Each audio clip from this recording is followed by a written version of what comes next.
அனைவருக்கும் வணக்கம். இன்னைக்கு நம்ம என்ன பார்க்க போறோம் அப்படின்னா, ரொம்ப தெளிவா, அழகா இருந்த ஒரு நீரோடையில திடீர்னு யாராவது ஒருத்தவங்க நிறைய கல்ல தூக்கி போடும்போது, அது கலங்கி போயிரும். தெளிவற்ற நிலைக்கு போயிரும்.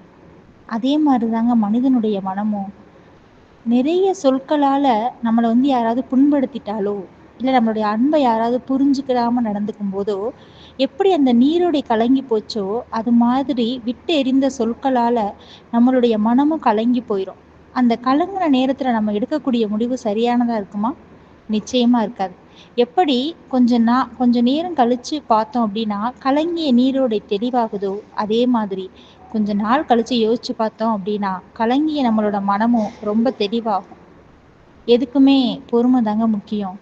நீரோடை எப்படி தெளிஞ்சு ஒரு நாள் சுத்தமாச்சோ, அதே மாதிரி கலங்கிய நம்மளுடைய மனமும் பொறுமை அப்படிங்கிற ஆயுதத்த கையில எடுத்தோம் அப்படின்னா, ஒரு நாள் தெளிந்த மனநிலைமையை நம்ம அடைய முடியும். நன்றி.